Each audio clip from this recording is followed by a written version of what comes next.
Alright everyone, and welcome back to Vettel Career. In the previous episode we wrapped up the European round of the season, and today we're at the Chinese Grand Prix then for the third to last round of the season. I'll try not to let my sore throat and general illness get in the way of this one, but here we are then with the standings. As we saw last time, Schumacher took the lead in the standings after Alonso had an engine failure. Vettel then still in 10th place, he got picked up another point. That was his third in a row, I believe, his third point finish in a row. So yeah, this second half of the season is going pretty well, has to be said, for Vettel, and he's really starting to find his feet in F1, you'd have to say, as here in Q1 then, and across the line Vettel comes with first lap times. It's a solid time of 1:36 dead, and next time round he's looking to go a bit quicker than that, and he's on a better lap this time round, and he comes to the line this time and it's a 35.9. And yeah, that was his best time then in Q1, and it was good enough for 10th place, so that's encouraging signs. It might be a sign that he might get through to Q2 then. But here we are then in Q2, and Vettel then coming towards the end of his first lap of the session, and across the line it's only a 36.1, so he could probably improve on that.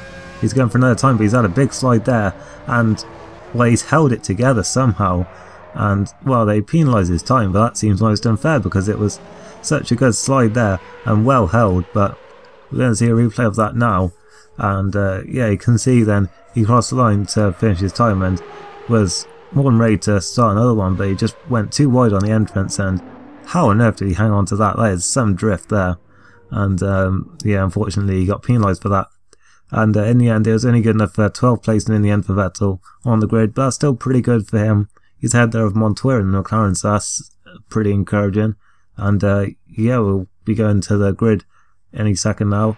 And here we are then, Rubens Barrichello on pole for Honda, with Jarno Trulli in second place. He's also someone who's had a strong second half of the season as well. It's a very good day for Honda then, with Button in third. Alonso and Schumacher, they're the two title contenders, fourth and fifth.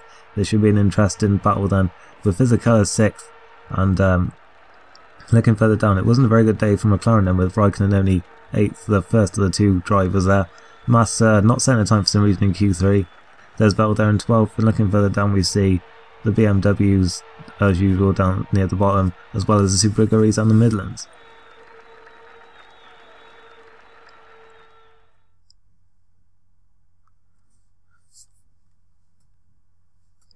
So here we are then on the grid, and just waiting for the lights to come on now then.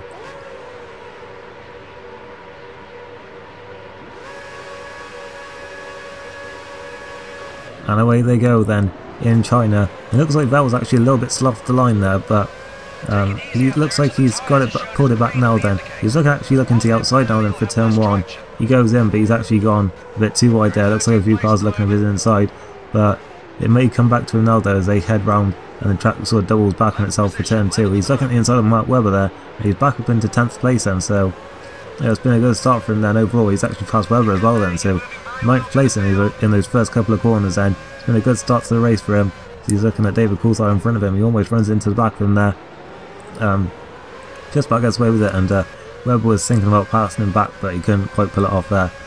So yeah, it's been a good start to the race then for Vettel. He's up into 9th place, but he's run a little bit wide there, and actually he's run very wide in the right hander. It looks like Webber's coming through, and so is Massa in fact. So yeah, he's back down to 11th place for now then, and Montoya looking on the outside as well there, but Vettel not having any of that, and he's already trying to get back past the Ferrari there. So yeah, certainly very feisty first lap here then. So he's looking around the outside of Massa then into turn 12, and it looks like he may just pull it off, and he has back into 10th place then.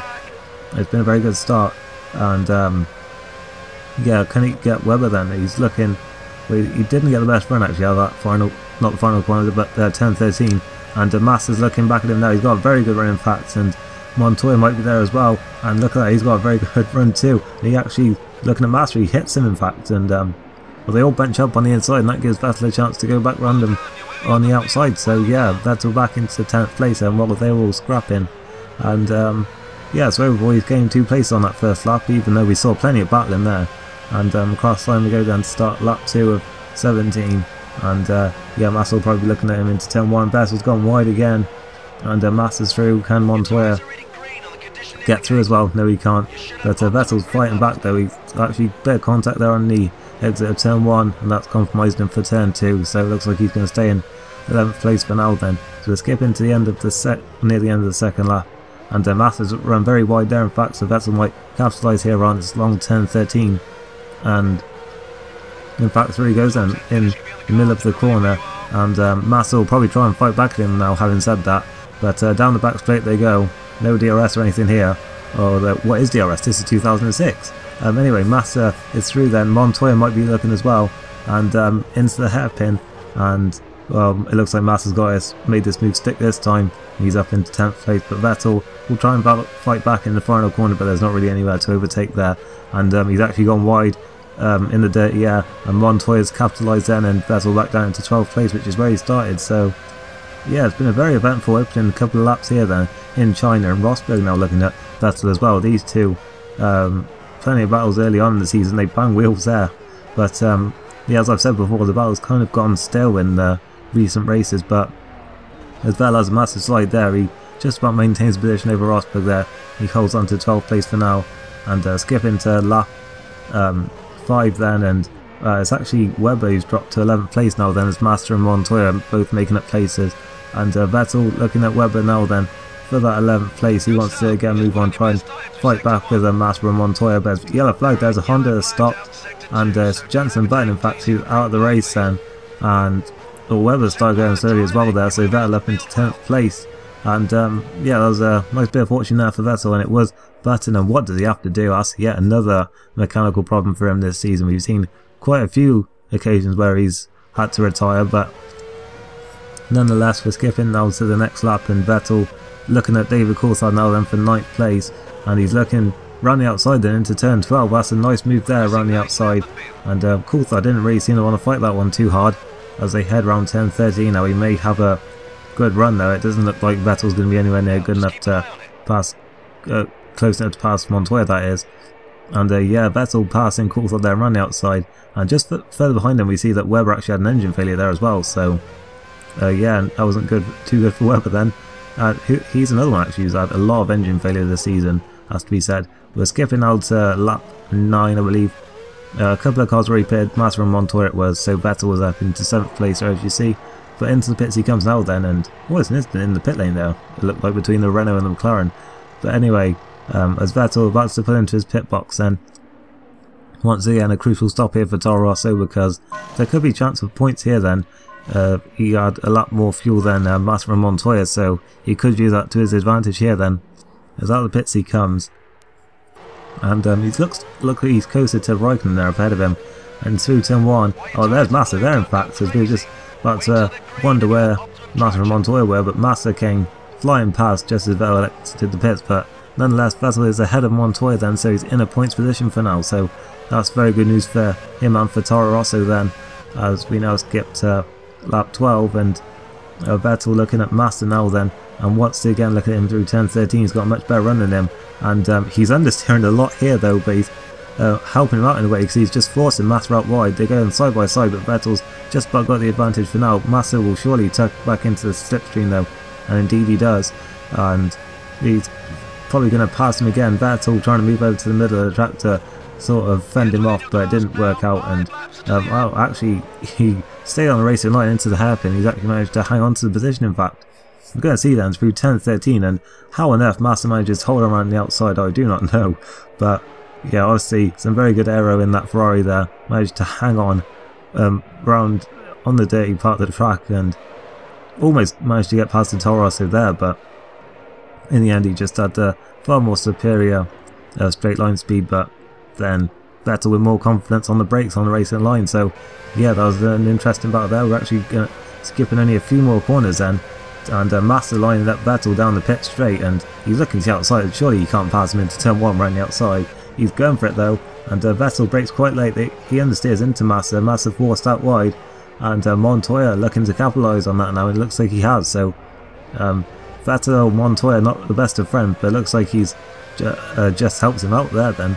And yeah, Montoya up into the points positions then. We see a replay of that then. Massa just with a very good run down the pit straight. Not somewhere that you would normally see overtakes, but he certainly gave it a good go there. But Vettel quite aggressive with his defence of that move, and sort of just forces the Ferrari out wide, and Montoya just said thank you very much. As we see, there's a yellow flag up ahead then, that's actually for a back marker, but Vettel was deemed to be going too fast there and he got also slowed down, and that was quite frustrating for him because he'd actually just started to pull out a gap over Montoya and Massa. So yeah, they might be back on him now then.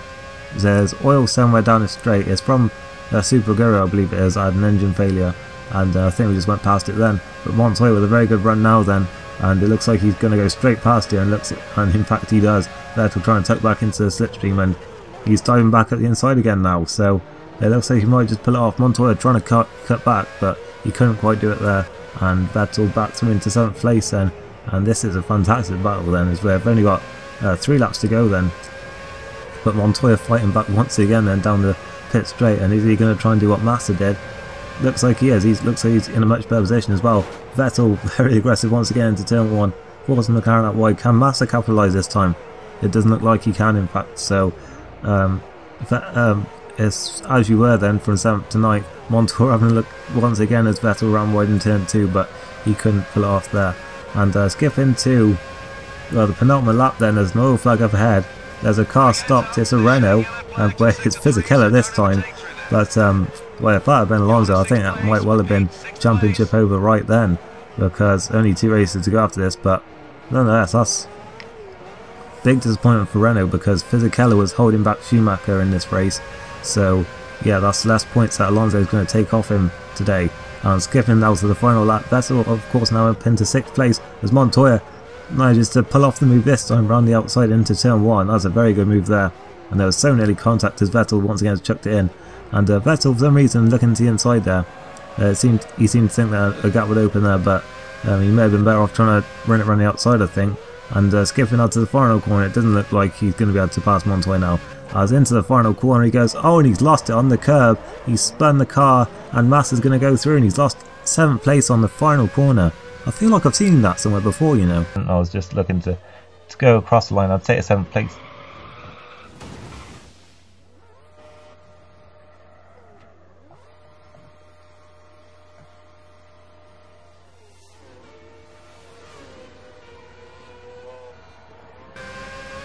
But anyway, Vettel across the line then, he takes 8th position. And there's the final results. Rubens Barrichello takes the win then for Honda, with Alonso in 2nd and Schumacher in 3rd, the 2 title contenders there. But yeah, it's good news for Honda, because their home race in Japan is coming up, so they can go into that with a lot of confidence then. Of course, not so much with Button's engine failure, of course. But looking further down, we see a solid 5th place for Trulli. Of course, Toyota's home race next as well, with Montoya, Massa and Vettel running up points finishes. So Vettel with his 4th consecutive points finish there, so he can be very happy with that, even though he will be a bit annoyed that he lost a point on the final corner. But if you look further down then, see quite a few retirements today, and you see some names higher up than you'd expect, like Speed there in 14th, Alba's 15th, see they get into the end there in 17th, and yeah, 5 retirements in the end then, Fisichella, Sato, Webber, Button and Jack Villeneuve then, the 5 that failed to make the finish. So we're now going to look at the standings. And it is Barrichello then who took the most points today then. Alonso with the 8 points over Schumacher's 6, so he closes back down the gap then. And it's looking like it's going to be a very interesting final 2 races here then. It's still all to play for in the title battle. So you see further down there, Barrichello gaining 2 places thanks to that win today. And Vettel, once again another point for him then. He's up onto 22 now then. So it's been that's a solid total so far for this season. Still 2 races to add on that as well then. And Montero overtaking Sato in the crucial battle for 21st place then. We're going to look at the constructors now then. And well, we actually skipped who scored the most points today then, but Renault, you can see there, well, I think they've almost got it now. They've almost got that constructors title. It's within their reach now, and they're going into Japan with a chance to wrap that up the next time out. So yeah, there's plenty to look forward to in the next race then. We're now going to head back to the garage then, and yeah, looking in the emails then in a second, and here we go then. It was an excellent drive then, and yeah, he certainly did push the car to the absolute limit, maybe a little bit too far in the end. And getting an email now from BMW Sauber that the offer is going to expire soon, but we're not going to take the offer because yeah, the test driver isn't really what this series is about. We want to be in race seats ideally, so yeah. But here we go then. We've actually got, well, you can see that Vettel's got a contract offer now from Toro Rosso then to renew it and continue with them for season 2. So will we be doing that? We'll have to wait and see then. So we look at the contract then, and expected Grand Prix position 18th. That's not too good, has to be said. It doesn't seem like they're too confident of next year's car, so maybe you won't want to take that offer. But anyway, we're looking now to the Japanese Grand Prix, the penultimate round of the season. Can McLaren win it? Of course, it was an epic win for Kimi Raikkonen last season. But yeah, if you did enjoy this race, make sure you leave a like, and I'll see you next time where hopefully I'll have a voice. Goodbye.